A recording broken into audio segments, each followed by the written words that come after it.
എവിടുന്നടി? ഞാൻ ചോദിച്ചായിട്ടില്ലേ എവിടെ വെച്ചിരുന്ന കാശ് എവിടെ പോയി? നീ കാണിക്കുന്ന കുഴപ്പങ്ങളെല്ലാം സഹിക്കുന്നതും പോരാഞ്ഞ് നീ ഇപ്പൊ സ്വന്തം വീട്ടിൽ നിന്ന് മോട്ടിക്കാനും തുടങ്ങിയാ?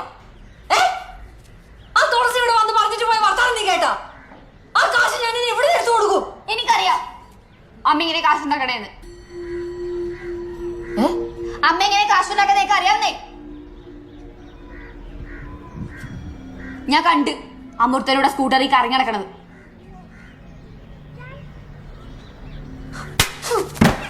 ഞാൻ അത്ര അഴുക്കാണെന്നാ നീ വിചാരിച്ചേ? ഞാൻ ഇങ്ങനെ കാശുണ്ടാക്കണെന്ന് അറിയണമെങ്കിലേ നീ ഒരു സെന്റ് കൂടി വേലയ്ക്ക് വന്നു നോക്കണോടി. രാവും പകലും തറ തുടച്ചും തുണിയലക്കിയും കണ്ടാണ്ട് അടുക്കളയിലെടുത്ത് നിരങ്ങിയും കഷ്ടപ്പെട്ടുവാടി ഞാൻ കാശുണ്ടാക്കണേ. അതെല്ലാം നിന്നെ പഠിപ്പിച്ചൊരു കരക്കെത്തിക്കാൻ വേണ്ടിട്ടായിരുന്നു. എന്നിട്ടാണ് ദൈവത്തിനോട് നിരക്കാത്ത വർത്താനം പറയണ എന്നോട്. എല്ലാത്തിനുള്ള കൂലിയാണോടി ഒരുമിച്ച് നീ എനിക്ക് തരണേ?